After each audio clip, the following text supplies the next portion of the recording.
you confront a lot of things in this book, a lot of fun anecdotes, also some more difficult things. Yes. What did you wrestle the most with including in the book? I mean, there are a lot of moments in my life that led to other moments. You know, the hardest part for me to write about, like, I'm a very protective person, so I definitely wanted to protect my family as much as I possibly could. And, you know, I talk a lot about sexual abuse, and I wanted to handle it in a way that was respectful, but also, you know, I mean, I have confronted my abuser. And so, and I've forgiven her, and I never wanted there to be any, even though it's a dark subject, I wanted people to see the light at the end of it and how I grew from it. So really talking about the sexual abuse was probably the hardest for me because I was so young and I had so many different thoughts and feelings, and then trying to go back to that little girl and having a 7-year-old girl, it made it very emotional for me. Also, a lot of people have experienced some sort of that, unfortunately, and you wanted them to feel you know, you want them to relate to it and feel. Yeah, absolutely. I wanted people to feel comfortable if they've gone through the same thing. I wanted them to feel brave, you know, and I didn't want them to feel like such a victim. And I wanted them to know that there is a way to rise above all of it and use it to help others who might be in that situation. And that's always what heals you, is if you can, you know, if you can lend your hand and help somebody else that's going through it, or if you can make somebody even aware that what they're going through, you know, they're not alone. Right, right.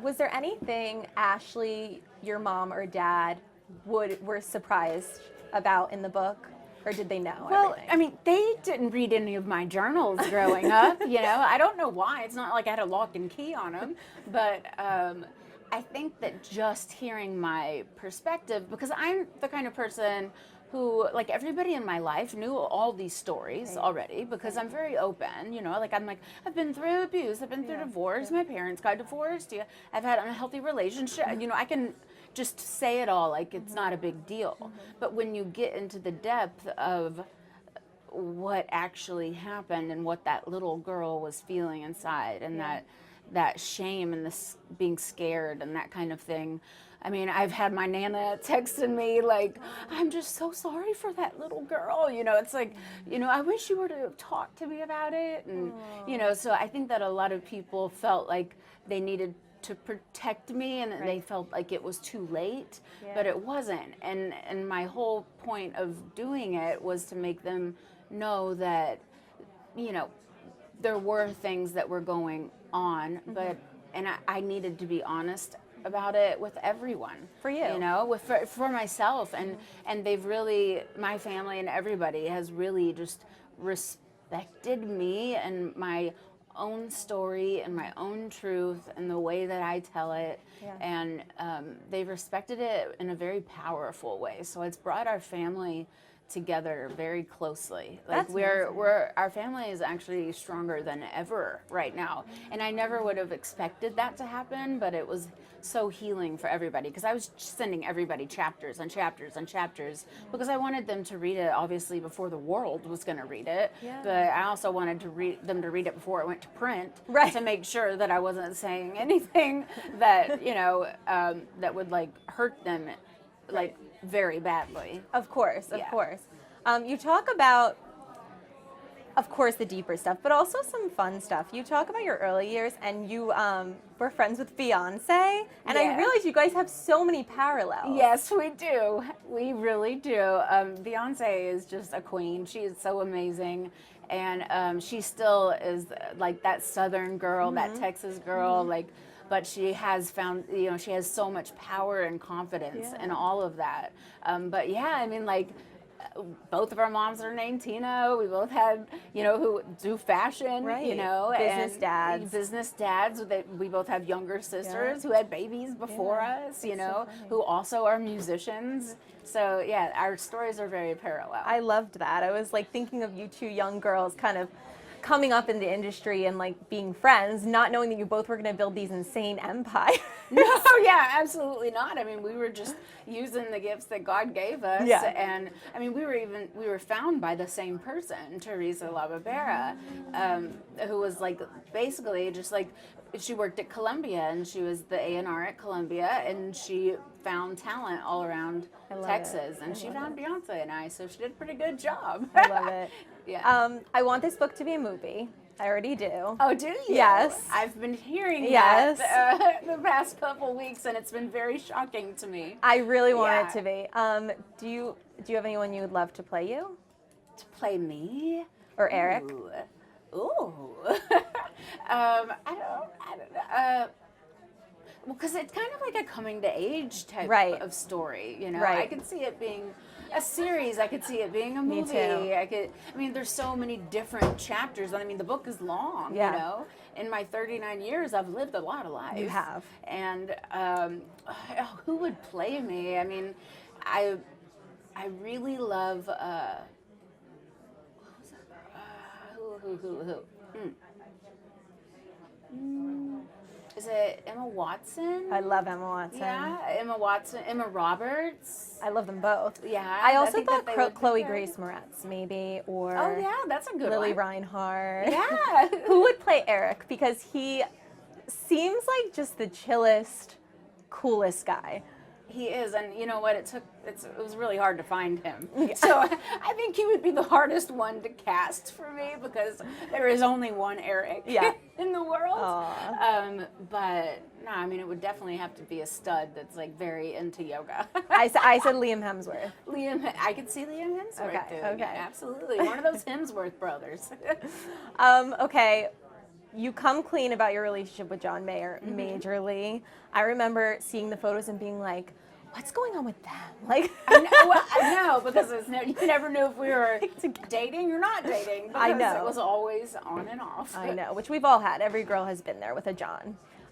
One of your friends said, she was like, are you sure you want John, you want to say this about John because he might react? Were you worried about John reacting to anything? No, I mean, John's so confident. And he has his own thing going on. I don't think that he would be shocked by anything that I am revealing. He knew that I was insecure a lot of the times in the relationship. I just wanted to be what he wanted me to be, what he saw in me.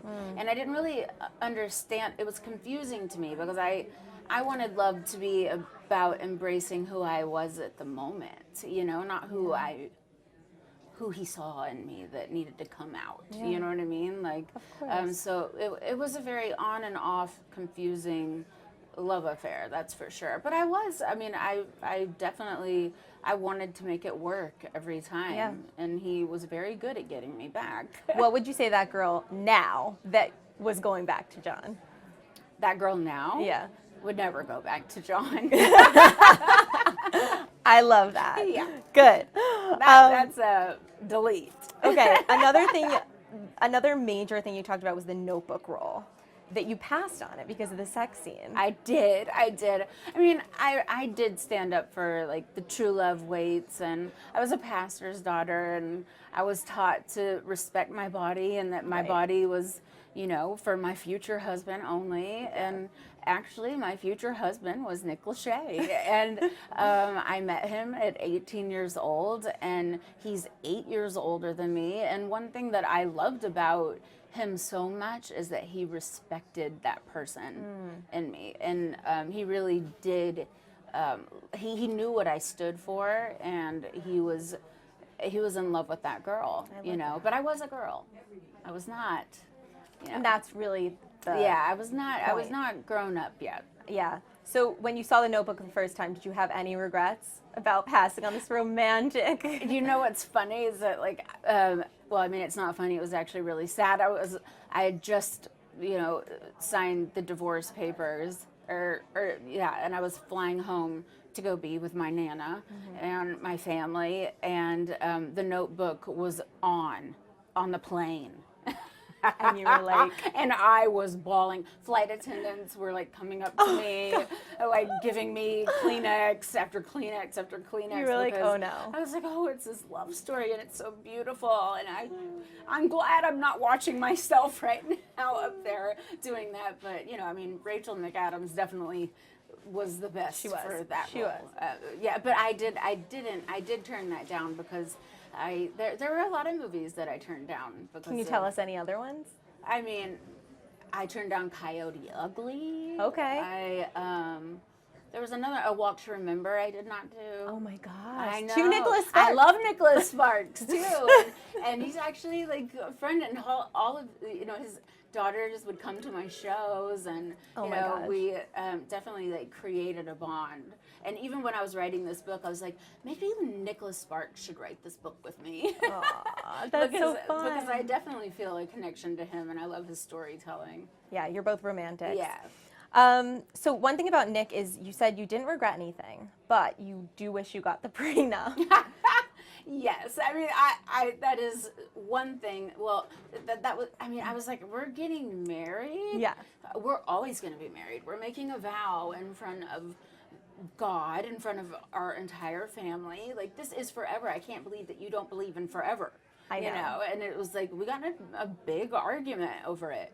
And so he eventually was like, okay, no prenup. And then, But things and then changed by for the you. end, I was like, during the divorce, I was like, I should have signed that Yeah. prenup. Yeah. So, okay, when Eric came along, were you more adamant about it?